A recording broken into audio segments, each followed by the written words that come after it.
Pemerintah telah bertahun-tahun menyatakan perang terhadap narkoba. Namun bisnis narkoba kian menggila karena dikendalikan dari dalam lapas. Lembaga Pemasyarakatan atau Lapas telah menjadi sarang para sindikat narkoba mengendalikan transaksi narkoba di Indonesia. Fakta ini menyulitkan pemberantasan narkoba di Indonesia meski hukuman mati telah diberlakukan. 21 Juli lalu, petugas gabungan Polri, BNN, dan Bea Cukai mengungkap peredaran 1,2 juta butir ekstasi jenis Minion asal Belanda. Peredaran ekstasi dikendalikan Aseng, salah seorang napi lapas Nusa Kambangan yang sudah divonis 15 tahun penjara. Kepala BNN Komjen Pol Budi Waseso atau Buas menyebut Indonesia masih dalam kategori darurat narkoba. Karena sebanyak 50% lebih proses distribusi narkoba di Indonesia dikendalikan dari lapas. Salah satunya peredaran narkoba, 50% itu dikendalikan dari dalam lapas. Ini tidak bisa dibantah, ya, walaupun banyak orang membantah bahwa BNN mengada-ngada dan mencari-cari. Ya, yang terakhir saja kita buktikan, ya, bagaimana keterlibatan oknum di dalam lapas itu. Bagaimana CCTV justru mengawasi aparat atau petugas. Bukan petugas yang mengawasi para pelaku yang mengawasi kita. Di sana kita temukan sarana yang diberikan kepada bandar, ya, yang sudah jadi narapidana yang luar biasa. Ya, dia menempati tempat untuk dia sendiri. Ada tempat tidur sendiri, ada kamar makan sendiri, ada kantor sendiri. Dilengkapi dengan teknologi-teknologi yang canggih. Apakah ini harus dibantah lagi atau kita harus mencari kambing hitamnya? Belakangan ini, sindikat narkoba di lapas makin menggila. Alasan utama adalah sulitnya mengawasi secara detail pergerakan jaringan narkoba di lapas. Sebab, total jumlah bandar narkoba dan pengguna narkoba di lapas tidak sebanding dengan jumlah sipir.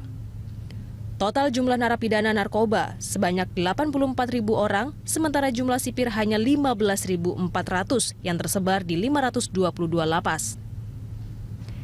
Kisah tentang transaksi narkoba yang dikendalikan dari dalam lapas bukan kisah baru.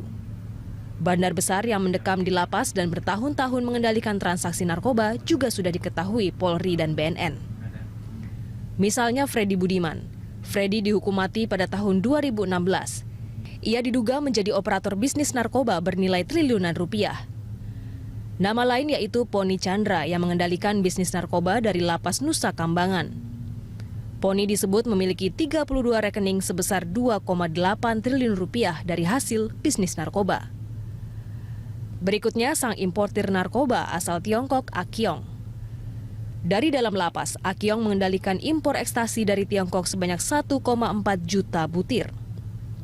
Dan terakhir, Sylvester Obikwe. Ditangkap tahun 2004 dan selama di penjara berperan penting mengatur transaksi narkoba dari penjara senilai 2,4 kg sabu dari Papua Nugini. Tim Liputan Berita 1.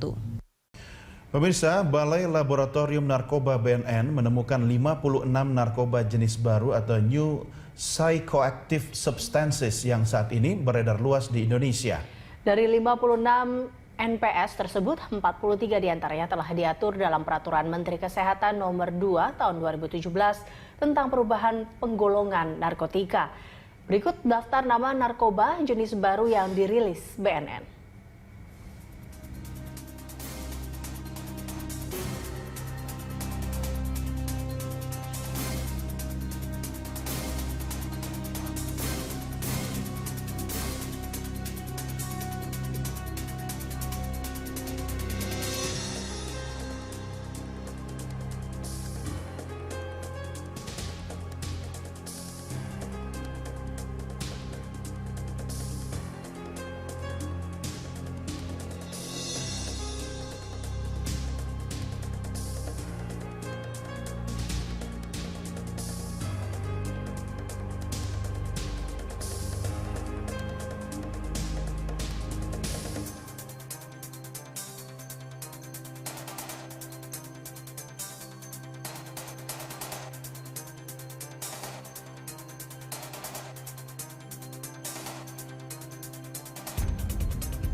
dipersembahkan oleh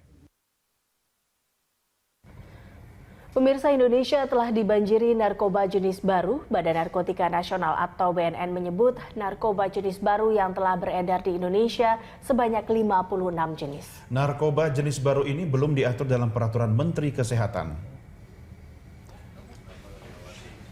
Narkoba jenis baru merupakan modifikasi atau turunan dari sejumlah jenis narkoba yang telah beredar. Modifikasi bisa berupa bentuk dan juga efeknya. Di Jawa Barat, Polresta Cirebon menemukan narkoba jenis baru berbentuk tokoh superhero Iron Man. Narkoba jenis ini diproduksi di luar negeri dan memiliki efek yang lebih kuat dibanding jenis lain. Sebelumnya, Polda Metro Jaya juga menemukan narkoba jenis baru yang disebut 5-fluoro ADB. Narkoba ini merupakan narkotika sintetis jenis baru dengan kandungan menyerupai kandungan pada ganja. Hingga saat ini ada 30 orang yang telah mengonsumsi narkotika itu dalam jangka waktu kurang lebih 2 bulan terakhir. Jadi barang ini belum sempat dijual, belum sempat diedarkan. Nah, kalau barang ini sudah sempat diedarkan, kita bisa untuk mengembangkan ke pembelinya. Dijual mana biasanya? Nah, tadi pengakuan yang bersangkutan pernah dijual ke beberapa tempat hiburan sebelumnya. Ya, tadi disebutkan tempat hiburan yang inisialnya MTS. Nah, udah tahu kan? Pemain lama atau gimana, Dan? Ini residivis, artinya yang bersangkutan pernah kita tangkap dalam kasus peredaran sabu-sabu.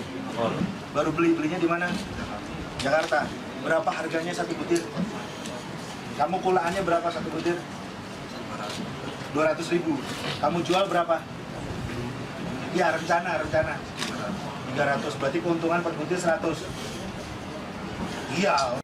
Ya pemirsa, polisi menetapkan Direktur PT Indobras Unggul atau PT IBU sebagai tersangka. Ya, dan untuk mengetahui informasi selengkapnya, kami telah bergabung bersama dengan reporter Elvis Kore dan juru kamera Untung Widodo dari Mabes Polri Jakarta Selatan. Langsung saja kita sapa Elvis. Apakah sudah ada kejelasan siapa jajaran direksi dari PT IBU yang sudah ditetapkan sebagai tersangka?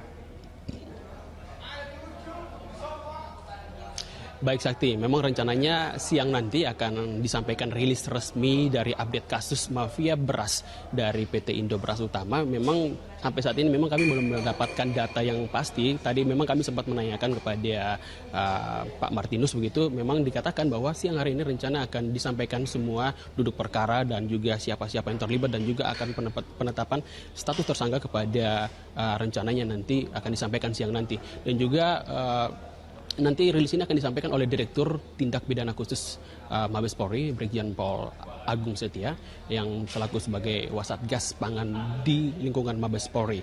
Dan juga siang hari ini rencananya akan disampaikan juga status tersangka yang khususnya dalam kasus mafia beras ini, seperti saya sudah katakan tadi Sakti, yaitu memang setelah pemeriksaan malam kemarin memang pihak polisi telah menetapkan Direktur Utama PT Ibu atau PT Indobras Utama dengan inisial TW. Ini yang rencana nantinya siang nanti akan disampaikan seperti apa kejelasan dari status tersangka dan juga segala sesuatu yang terkait dengan keterlibatan tersangka tersebut dalam kasus ini. Sakti. Ya Elvis, apakah tersangka ini akan langsung ditahan nantinya? Ya, memang mengenai informasi apakah sudah ditahan, memang kami mengetahui bahwa malam tadi telah selesai dilakukan pemeriksaan terhadap Direktur Utama yang tersangka dari inisial TW, dan kami belum mendapatkan informasi apakah langsung ditahan atau seperti apa. Nanti pihak kepolisian nanti akan merilis siang nanti terkait dengan baik itu pemeriksaan, baik juga terkait dengan bagaimana keterlibatan pihak-pihak lain yang dicurigai ada keterlibatan atau permainan yang dicurigai bahwa adanya penyelewengan harga beras dan juga kecurangan dalam usaha itu sendiri. Dan juga berdasarkan informasi yang telah kami dapatkan juga tadi, memang tersangka saat ini memang masih dalam penanganan pihak polisi dan nantinya akan terus dikembangkan oleh pihak Mabes Polri dalam kasus ini. Memang kita ketahui bahwa PT Indobras Unggul ini memang kita ketahui memang melakukan tindak pidana atau melakukan melakukan kecurangan dalam kasus atau dalam kecurangan beras itu yang merugikan negara triliunan rupiah, begitu Sakti. Dan terkait dengan apakah ditahan dan juga bagaimana proses selanjutnya, siang nanti kita akan menantikan informasi lebih lanjut yang akan disampaikan langsung oleh pihak Satgas dari Mabes Polri.